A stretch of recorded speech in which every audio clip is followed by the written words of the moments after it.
Olá, nós estamos aqui para estabelecer esse canal de esclarecimento com os consumidores brasileiros a respeito das implicações do coronavírus nas relações de consumo.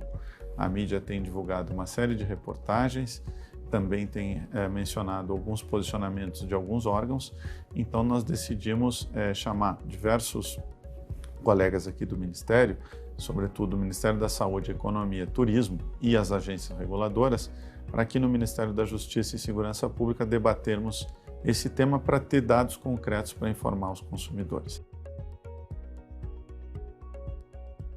No âmbito internacional, sim, existem alguns países que a OMS tem, no caso da China e talvez no caso da Itália seja a gente vai falar isso mais para frente, casos que inspirem sim um reposicionamento das viagens, né? Então, o que a gente levantou aqui é que a ANAC tem uma resolução, que é 400, que disciplina os direitos dos passageiros. Direito a cancelamento, direito a remarcar, enfim, está tudo detalhado nessa resolução. E essa resolução remete também aos contratos que são firmados eletronicamente com os consumidores. Você pode comprar certa passagem, por exemplo, que te dá o direito a remarcar sem multa, outros com, enfim, então isso depende também do contrato que é celebrado. Depois existe o Código de Defesa do Consumidor. O Código de Defesa do Consumidor garante aos consumidores uma informação, acesso ao contrato e entendimento do que está sendo contratado. Isso envolve não só as empresas aéreas, mas também as empresas de turismo e aí os pacotes. Então, é preciso que o consumidor tenha acesso ao contrato e que ele compreenda as cláusulas e que essas cláusulas não contenham nada abusivo. Existe o Código de Defesa do Consumidor, que elenca os direitos básicos dos consumidores.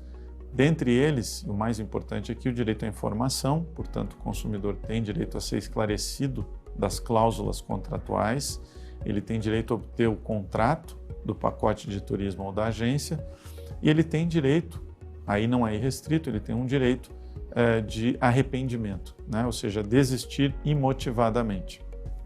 Isso acontece quando ele fizer compra fora do estabelecimento da empresa, por exemplo, quando acontece com compras online. Aí existe 7 dias em tese para o arrependimento. Fora disso, não há um direito restrito, né, à desistência. Bom, mas o que acontece nesses casos de coronavírus? E aí existe um dispositivo no Código Civil, que seria aplicável aqui, e aos contratos em geral, sobre caso fortuito e força maior. Então, isso significa fatos da natureza, fatos fora do controle humano que impedem as pessoas de cumprirem contratos, ou pelo menos estabelecem uma dificuldade muito grande e que não se justificaria. Então, aí você poderia desistir, vamos chamar assim, dos contratos, e inclusive contratos aéreos e de turismo.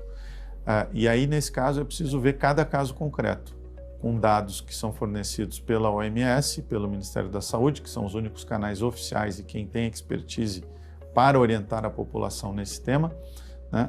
Países que efetivamente oferecem um risco acima do que seria razoável, né? Então, há notícias já evidentes, e é público e notório, da China, começam a aparecer também evidências em relação à Itália, e é importante que se monitore isso, mas o exercício desse direito depende efetivamente de casos fortuitos e forças maiores. O mais importante, inclusive, é apostar no diálogo.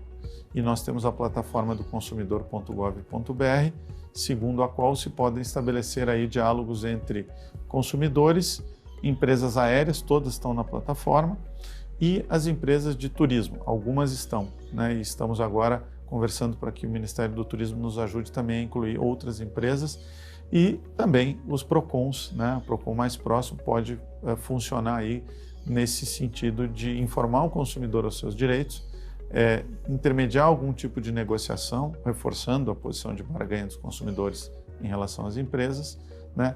Creio que esse é o principal papel neste momento.